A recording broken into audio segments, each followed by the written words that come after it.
We'll begin with our panel, Financing the Climate Future, Advancing the Paris Agreement Goals Through Economic Resilience. I would like to introduce Anabel Gonzalez, our Vice President for Countries, to do the opening remarks.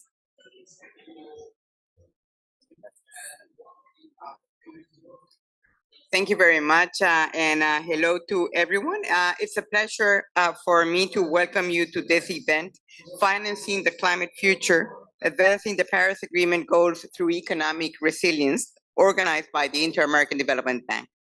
Today, we gather to explore crucial aspects that are pivotal to achieving our climate ambitions and building a sustainable future for Latin America and the Caribbean. The topics we will delve into hold profound relevance for the global community, as well as for the specific context of our region. Ministries of Finance play a central role in unlocking climate finance at scale and in a way that is aligned with climate goals such as the NDCs and LTS, and transformative actions are essential to charting a course towards a decarbonized and resilient future. The decisions made within these ministries have a profound impact on resource allocation, green investments, regulatory frameworks, and the management of climate-related financial risks. At the IDB, climate action is a strong priority.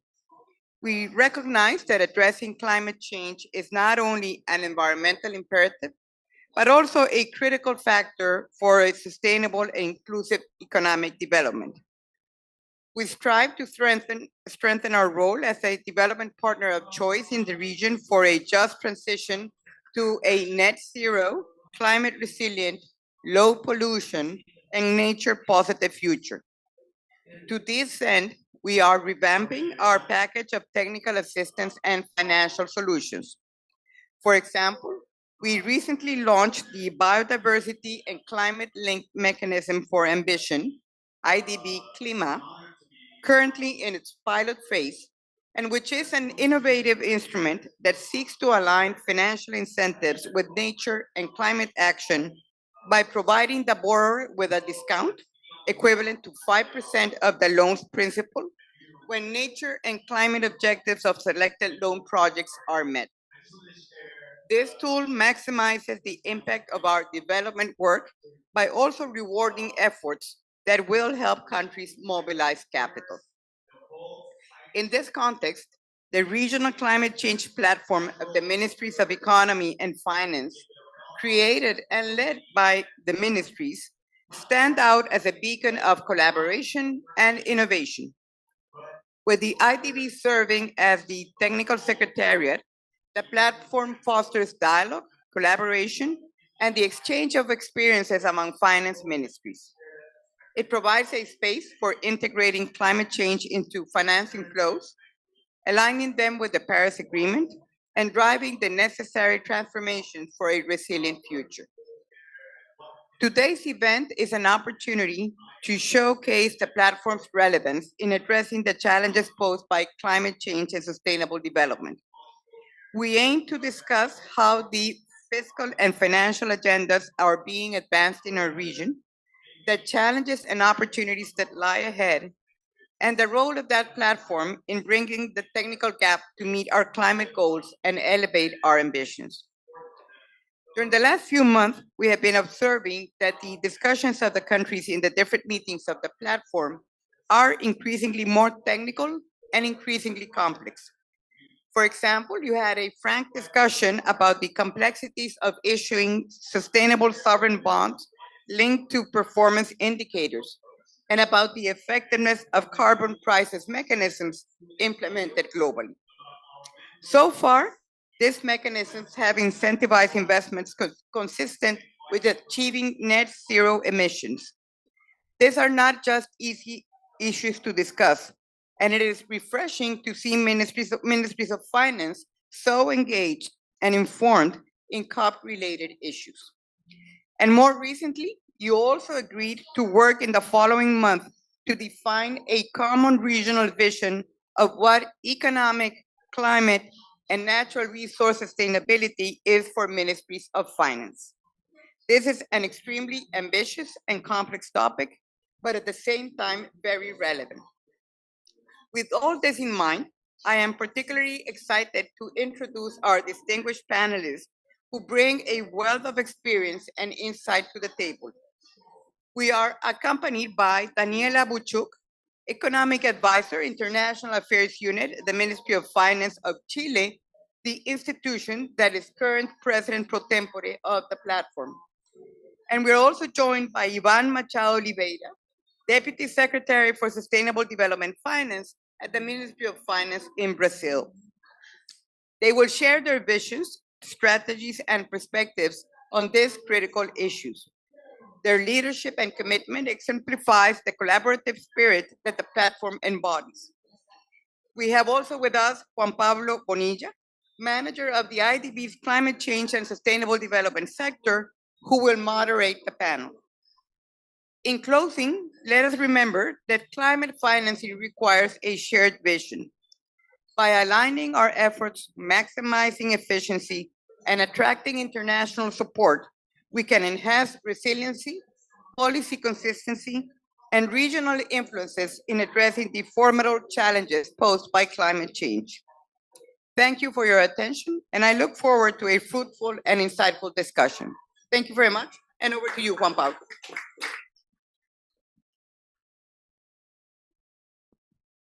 Thank you, Anabel, for your remarks and introduction. And thank you, Daniel and Ivan. It's a pleasure having you here at the IDB Group Pavilion. We're going to have a very interesting conversation about the role of ministers of finance in, as Anabel said, many issues that we're discussing at the COP is how to mainstream environment, climate, biodiversity into budget, into programming, into national development plans, but at the same time addressing climate risk, seeing opportunities, new instruments for climate financing. So thank you for being here and for your leadership. I wanted to congratulate you for that. Let's start with NDCs, long-term strategies, a very macro question. With the evolution of NDCs and the importance of long-term strategies, how are you aligning strategies in your ministries to NDCs and LTS? And let's start with Daniel. By the way, we're gonna have a bilingual, trilingual panel, so you're free to put your translation, okay? Yes. Did you listen me? Yes. I'm gonna speak in Spanish. So, primero que todo, dar las gracias. First off, I would like to thank the bank for the invitation, and Juan Pablo, thank you as well. It is indeed an honor to share a panel with Ivan too. So first of all, let me say that Chile has a second NDC and a climate long-term strategy. And as Ministry of Finance, it is our mandate to develop the financial strategy. I need to speak closer to the mic, it seems. The financial strategy on climate change in order to meet the NDC goals and to also carry out the measures proposed by the long-term climate strategy. We have already developed a strategy. We have updated this and are currently again in the process of update for new goals in order to align capital to climate action.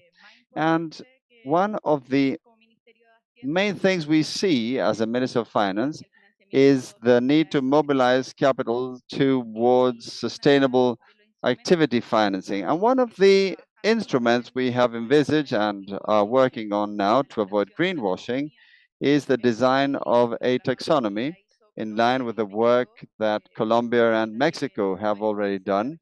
I believe several countries in the region are looking at the development of a taxonomy, in particular, to have a transparency framework with objective and credible indicators to afford certainty to the market, as well as to channel capital towards activities that are sustainable and substantially contribute to the NDC goals. And this in line also with what the EU has been doing.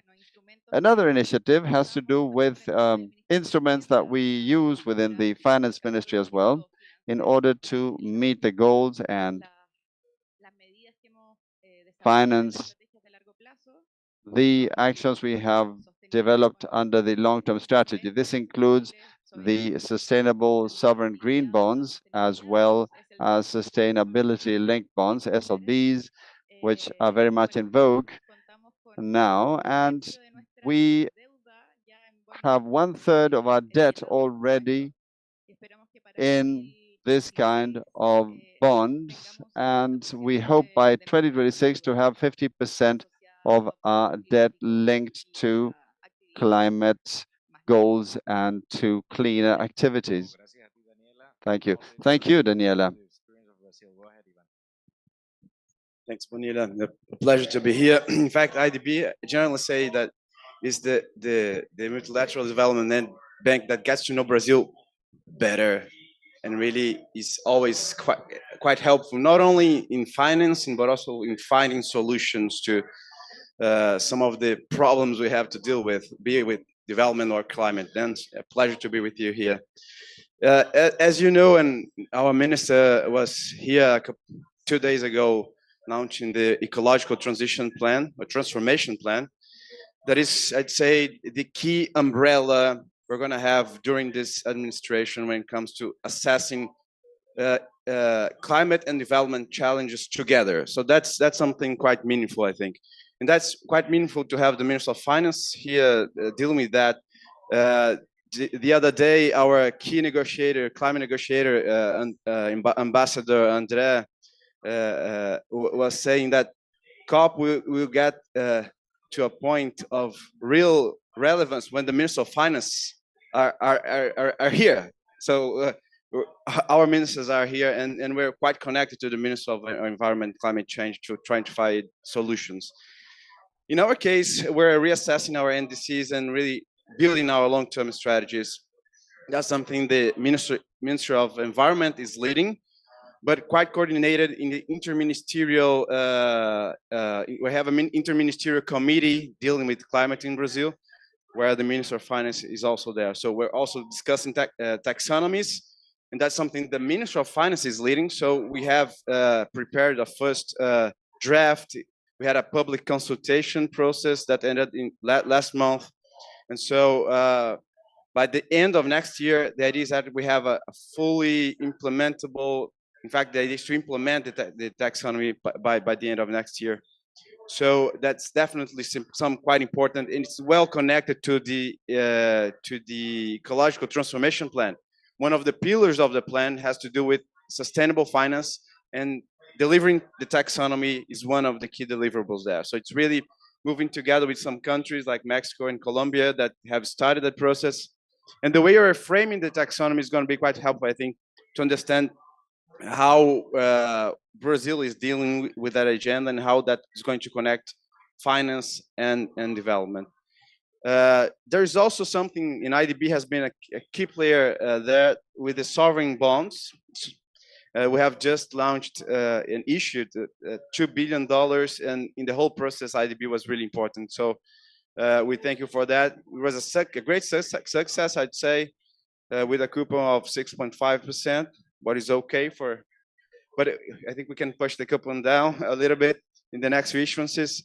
But it's quite important in the process of, given we have the umbrella that is the ecological transformation plan, where really reassessing our NDCs and building up our long-term strategy, connecting everything together.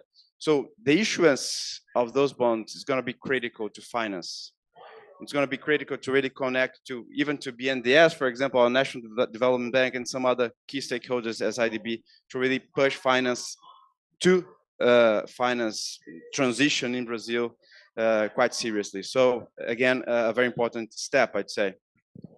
But also, and then I'll come back later, there's a great connection between what we're doing inside Brazil with what we're doing internationally. And so we can see quite clear that in our agenda in the G20, for example, where we are really pushing for, let's say, solutions-based sustainable finance working group agenda, where we can really move a step forward together and deliver something that is meaningful not only for Brazil but for the entire world. And definitely connecting the region is quite important. So IDB is also quite helpful in that sense to really connect our agenda in the region and bring that to the G20 during our presidency that has started. Right now, we are at the presidency, so time to deliver. Obrigado. Thank you, Ivan. And as you said, from your two interventions, the main takeaway is how it is important to develop taxonomies and then financial instruments link to the NDCs, right? And you described something that is very important, and is the connection of the Ministries of Finance with the Ministries of Environment and the different sectors. And that is something that for us at the ADB is very important, because you mentioned a lot the support that we're giving, and has been a tremendous effort internally also to have the sustainability group working with the fiscal management team and with the capital markets that, by the way, Anderson is here, so thank you for everything that you're doing to support the agenda. So that connection of the financing mechanism, the Ministers of Finance, also for us as NDBs is an example of what we have to do internally. So thank you very much. So now let's move from financing, instruments, taxonomies, links to NDC to risks. Because we're talking a lot also at the COP about risk related to climate and sustainability. So Daniela and Ivan, how are you addressing or start to incorporate climate and sustainability risk in the work of Ministers of Finance? Adelante, Daniela. Oh, please go ahead. Okay. El Ministerio de Hacienda desde hace The Ministry of Finance for a couple of years now, starting in 2019, coupled with IDB support, as always, set up the Public-Private Green Finance Board, which comprises two working groups. The first one is the public sector working group, which includes the central bank, the pensions superintendents, the Commission on the Financial Market, and of course the Ministry of Finance. And the other working group is made up of the rest of the financial private sector. One practical example for working group number one on the public sector is a general standard issued by the Financial Markets Commission in order to mainstream into annual reports of companies the climate risk-related,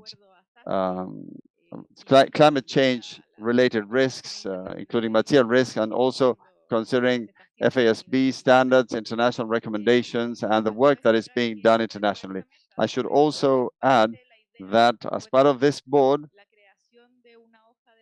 we had the idea of creating a roadmap for the creation of a green taxonomy, and this, again, with support from the Inter-American Development Bank. So these are two examples of progress we are making on risk, but not only risk, because the board is also a space for dialogue regarding risk and opportunities too. I think it's always important to consider both sides of things in order to encourage the private sector to actively participate and to walk along with the public sector in terms of the measures that are being undertaken and in terms of progresses, not to be left behind and not to become a hindrance to progress in this regard. Thank you very much, Daniela. And just so you know, yesterday here we had a panel on biodiversity, and several people asked about biodiversity valuation. And we talked about the example of Chile and its board with the central bank, and how you're starting to have national accounting for biodiversity too, which is a very powerful signal for the private sector. So your turn. So two things. The agenda of us reassessing risk is critical, and I think it's going to be really important during our G20 presidency. Let me link it to the G20 now. Our minister has really taken this idea of assessing risk, obviously, especially currency risk. And again, together with IDB, we're building hedging platform that's really going to deal with tail risks and help bring investors in developing countries. In our case, obviously, that is really to have that in Brazil, but in a way that we could scale it up and bring it up to the Brazilian presidency, using the Brazilian presidency of the G20 for that, to really bring a new solutions when it comes to how we could mobilize international capital, private capital into countries, and so that we can finance their transitions and their development needs. So that's going to be critical. I'd be again quite close and quite fast. In fact, that's something quite important. So not only good solutions, but timely solutions, and it is quite important. But then going to specifically to the agenda of climate, nature, biodiversity, we had a great conversation with a couple of colleagues from the private sector in São Paulo 3 weeks ago. It was especially talking about nature-based solutions and how can we really finance, some value chains that are connected to the forest, for example, that are really projects that are not scalable and maybe not bankable the way they are right now. And so reassessing risk, especially, let's say, at the frontier, if we want to bring more money into biodiversity projects, into bioeconomy projects, into nature-based solutions, it's quite critical. And right there, I think there's something we need to do, and then a call to IDB to help us out. That is really how we could push the private sector somehow. And in that sense, we're going to need data. We're going to need disclosure issues. So data is absolutely critical in that sense, because otherwise we need data to assess risk to return. So, but we need to get the private sector closer to those needs and also to connect them to some other pockets of money. And that's why the discussions here with the green funds and something that's going to be critical in our G20 presidency is really to streamline access to the green funds, the GCF, the CIF, the JEF, and adaptation fund. That's priority 1 in our sustainable finance working group. And we're quite moving together with the donors on that. But also, I think yesterday we were in this panel with the funds, and I see a good momentum. Everybody sees that they're not delivering. The money is stuck there, financing T-bonds. So we need to take the money and bring to projects, real projects, and reassess the way we access the funds. And that's going to be quite critical in the process of risk reassessment. So on the one hand, we need more money, we need access, and we need data to reassess risk in a way that we can bring concessional finance even for middle-income countries. That's something Brazil has been saying for some time. That is, we need concessional money. If we want to really bring the agenda for biodiversity in the Amazonian region, we need concessional money. It's not really just, it's not a question just let's reassess risk. No, it's not going to be bankable. So you need some grants. We're going to need some really cheap money to connect to IDB's money and BNDES, and then bring some private sector money into the game in a way that we can really, again, push the frontier. And in that sense, I'd say we're connecting some dots in our Brazilian G20 presidency. So we want to really streamline access on the one hand, but we want to go deeper into the instruments as something quite critical too, and connecting the agenda of data and risk assessment is going to be quite critical. So it's going to be critical domestically, but I think it is really the key agenda for the world. It's really how we're going to really bring savings from developed country, let's say, and put that money into projects and companies in developing countries that are going to help the countries to address economic development challenges, but also to address climate challenges. And we need speed and scale, right? Those are the key. We've been saying that for some time now, maybe 2 decades or so. And it is critical, otherwise it's too late. So that's a good connection, I'd say, also to how we're addressing those challenges internally, how we can assess together, and I think the platform is quite critical for that in the region, really sharing our experiences and really streamlining also processes so that we can get the good examples and recalibrate them for national context, but really helping countries to go faster. And also, I'd say using our G20 presidency this year to bring that to internationally. So I'd say that's the key point. You really touched on the key point. It's really how can we really reassess risk, and there are many challenges, in fact, but we're ready to really try to tackle them. No, obrigado, Ivan. And the president of the ADB is emphasizing a lot what you just mentioned. Is not only have new financial instruments based on results, measurement, and impact, but also data about risk to start working on that agenda for the next and introducing risk assessment and different instruments to address, as you said that. But a key issue is concessional resource, and I'm glad you are bringing that into the picture.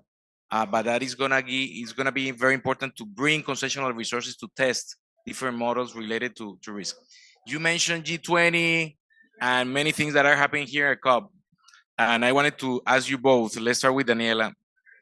In terms of partnerships, collaboration, not only global but at the regional level, what do you think are the priorities right now? What are you supporting, and do you think are the key outcomes that we need to working with you in the next couple of maybe months or years?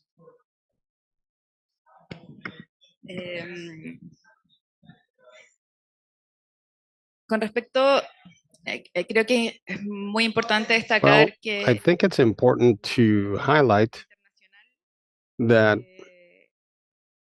international collaboration allows us to create a common vision regarding climate financing, which is a subject that is also being addressed in the negotiations. I don't think that we have a concrete definition for climate financing, and therefore it's crucial for us to have the support and collaboration and the joint work between the countries and the international organizations, including also something that's already been mentioned and that I neglected to mention, that we're not just talking about climate change, we're not talking just of emissions, but we're talking about lost nature and lost biodiversity. And this ends up being the common situation that we face, not just at the regional level, but also at the global level. We've left some of these things behind because perhaps it wasn't until last year that we set this global goal related to nature. But we do need to come up with the common vision through the joint work of the organizations, international institutions, and countries. We need to work together. On the part of the Ministry of the Treasury in Chile, we participate in a lot of initiatives and fora at the regional level. We are in APEC, and we've been working on an idea related to the greening the financial system.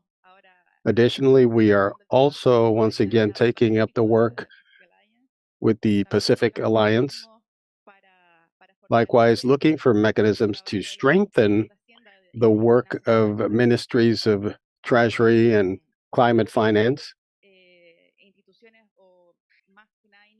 Other institutions, or rather global initiatives in which we participate, include the Inclusive Forum on Carbon Mitigation Approaches from the OECD. And this appears to be something different, but it allows us to generate or collect data that, as Ivan mentioned, the importance of data for risk assessment and policymaking, and the impact derived from policymaking directed at mitigation of carbon at the national level. So these are the organizations and international fora that are allowing us to move forward along different thematic areas and allow us to share experiences with many other countries. We also participate in the Finance Ministers Coalition Partnership.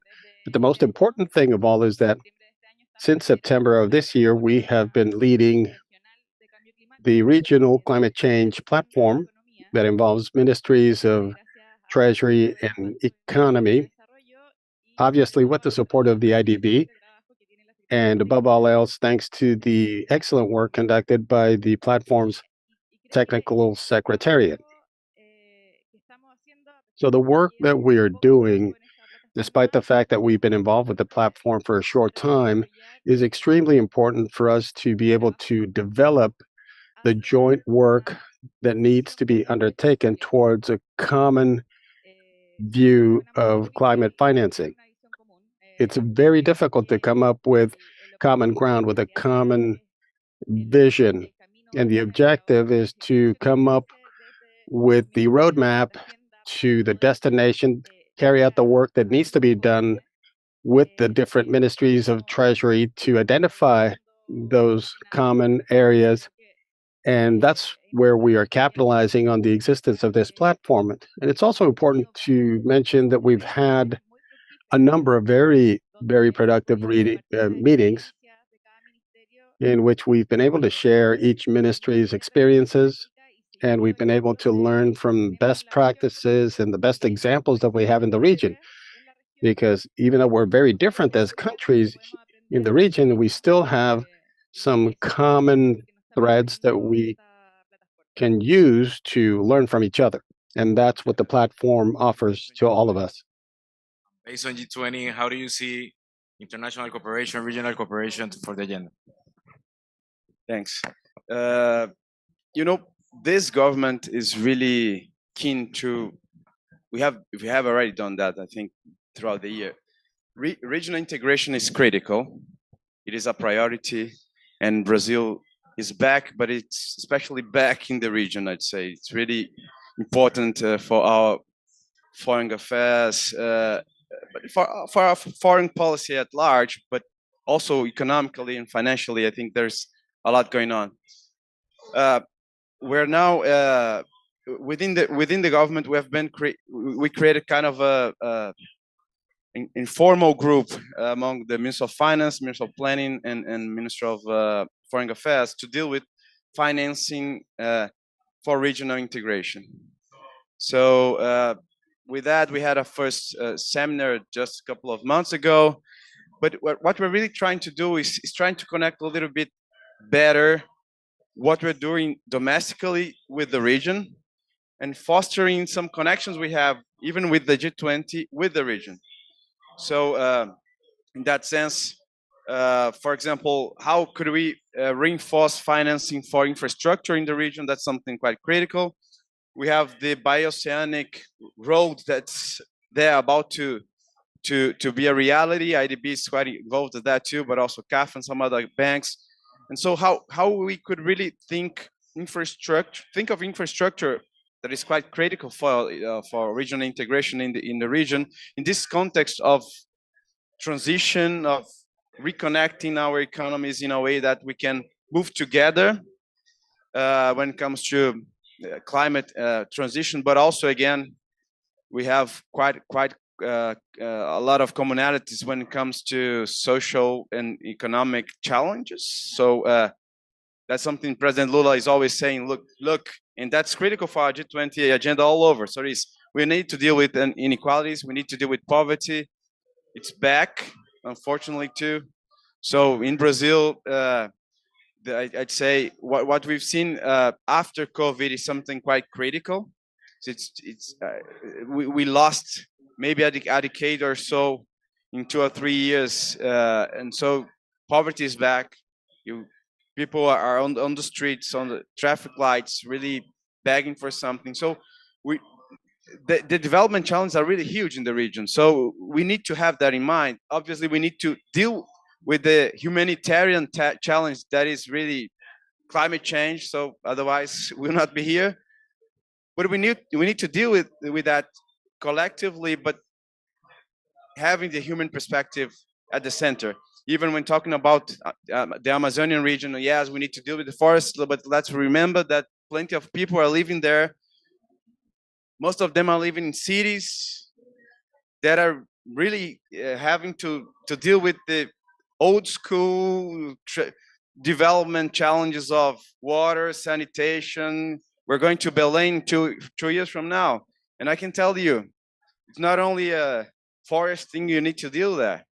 In Belém, we need sanitation, we need water, plenty of, let's say, traditional infrastructure issues that are going to be critical for the Amazonian forest that is just after the river there.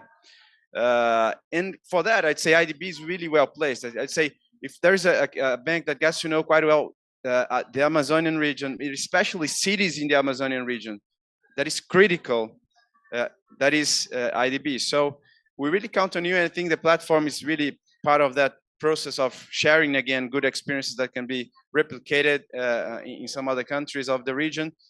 But I'd say that this challenge of the cities, maybe even smaller cities that, for example, right now cannot really go for IDB and get a loan in Brazil, given our laws for foreign loans, for example. We need to reassess that, because right now I'd say half of Brazil cannot get the benefits of a loan from IDB, for example. Half of Brazil, because we deal only with cities that are larger than 100,000 inhabitants. So also internally, we need to deal with that. We're starting conversations with the Minister of Planning, who has the secretariat for our committee for foreign loans. But there's a lot to be done. And again, really building up on the experience of some other countries is going to be quite important too. And IDB with the platform is really helping us out a lot. Brazil is also, since last month, if I'm not mistaken, part of the coalition of Ministries of Finance for climate action. That is the global agenda that we have. We do see a complementarity here between the platform, the regional platform, and the global one. So connecting those two is also quite important. That's something we're keen to do in Brazil, so that we can use those fora in a way that we can reinforce action. Because again, it is about action. It's not just about talking, it's about action. So we really need to go into the specifics, the good examples we have to really foster cooperation and deliver action. That's the point. So and that's the way we have framed, again, our G20. We're going as much as possible to a solutions-based agenda in all different working groups. We have the within IFA, the International Financial Architecture Working Group, we have a whole agenda of MDB's reform that's going to be quite important, and it's great to have IDB leading the heads of MDB's group, because we understand that we need to push from the G20 as shareholders of the bank, but we need to build that agenda together with the banks. So generally, I like to say that our G20 presidency is going to be a presidency of dialogue and solutions. We need more discussions within the G20, for example, on MDB's reform. I think we have been outsourcing too much there. So no need for any independent expert, whatever. I think we have too many ideas on the table. Now what we need to do is really collectively within the G20, really put together a plan, so a midterm agenda of MDB's reform, where we can have a capital pillar, an operational pillar, an impact assessment pillar, deliver something in our presidency. And I think the operational review is going to be critical, and that's where I see a great opportunity to really, together with the banks and together with some other countries, really build something that is meaningful, that really helps the banks to connect, streamlining access, templates of access, harmonizing ESG, harmonizing procurement, really pushing for a systemic view of the banks, for example. But also impact assessment is critical. And again, I think the platform here can be quite of a help. In fact, given that the way the banks are really assessing impact right now is not harmonized. Some banks are not assessing impact at all. Some banks are saying they're assessing impact, but they are not. So we need to push the banks, I think, in a good race to the top, so that we as shareholders can say, look, my dollar placed in IDB is generating X impact when it comes to climate and my dollar in other banks not generating that much. So please, come on, let's do more. So really a race to the top. And again, data is going to be critical. And again, I do see an opportunity to also to connect that agenda to the platform somehow when it comes to climate financing, for example. No, thank you, obrigado, Ivan. And yesterday we have different events about Amazonia here. Our president had a very good conversation about Amazon forever, Amazonia siempre, and he highlighted a lot what you said. The role of people is one of the 5 pillars of Amazonia siempre. And we also had a meeting about Amazon cities. So I'm very happy to listen you talking about the role of ministers of finance with cities in the Amazon. That is going to be a critical issue as well. The last question that I had you already answered, that is the platform of the IDB. I was going to ask you about the priorities for the platform in the next year. So if you would like to maybe highlight the 2 or 3 key issues that you consider we need to consider in the platform, Daniela, under the leadership of Chile, and then Ivan, you can complement that as well. Para el trabajo del año que viene, creo que For next year's work, I think Ivan has said most of what we've been working on. In fact, within a working group led by Brazil, Colombia, and Mexico, we came up with the idea to put together this common vision or these guidelines on climate finance. And the first activity we had as part of the roadmap we are working on to meet this goal has to do with agreeing on the main topics we need to discuss and what the role of multilateral banks is, and of course, the financial architecture, among many other issues that have been a concern to the region for a long time, and which we now have a chance to put all this on the table, break down the items, and keep advancing. We continue to make progress on several fronts, and there's, of course, climate finance, including nature, carbon pricing, and the green budget analysis as regards the Ministries of Finance and the budgetary side of things. I think each line of work within the working groups pursues definite goals that will provide inputs for this common vision we want to put together. But as I said earlier, rather than arriving at this common vision and document, we already had an exercise beforehand in terms of looking at our main goals as ministers of finance on this platform, considering the work to be done in the coming year. And this exercise helps the platform mature and discuss certain topics, look at different perspectives and points of view which have to do with our goals. And I think the financial architecture is already on the table, but there are different views. So what matters here is to understand what the different views are, the different approaches, and what we need to highlight as regards each country in the region. As we want to have a regional vision, we want to position ourselves as a region. And of course, contact with other platforms and other fora also helps us understand what's going on out there. And that way we can mainstream the definitions into our intended work. I think that's our main goal for the platform this year. Thank you, Ivan. Thank you. Yeah, I'd say that if we could reinforce 2 things throughout the year within the platform, that would be of help given the context that I gave to you here, given the Brazilian presidency of the G20 and how we're connecting some key elements of the platform to the agenda of the G20. Definitely the agenda of fiscal policy is going to be critical. So it's really connecting better how we're dealing in the region with the fiscal challenges that in fact we have, and how we're reframing our fiscal policies and regulations connected to an agenda of ecological transformation. So building up on that and how we could really bring this agenda of the ecological transformation into the platform and connect the fiscal policy and regulations to that's going to be very important, I'd say. So strengthening that process is going to be important from our perspective.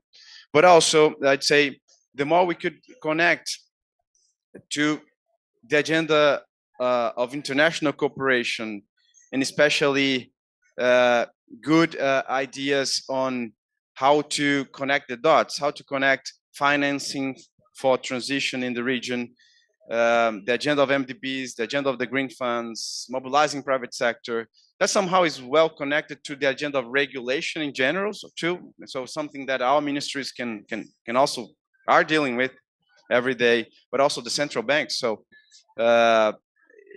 maybe pushing harder for an agenda of greening the financial sector, and right there, bring the agenda that you brought, Bonilla, quite well, is risk reassessment. How could we really build something that is helpful? Because that's where I see the way we can connect the dots. We can connect the stakeholders and really push for solutions at scale and speed that are really critical for the challenges that we have ahead of us. Perfect. Muito obrigado.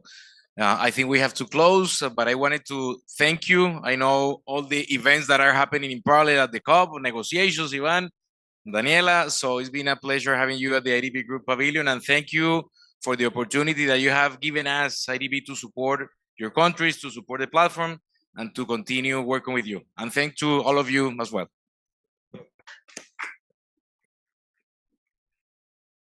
To our audience, we'll be having a health and climate change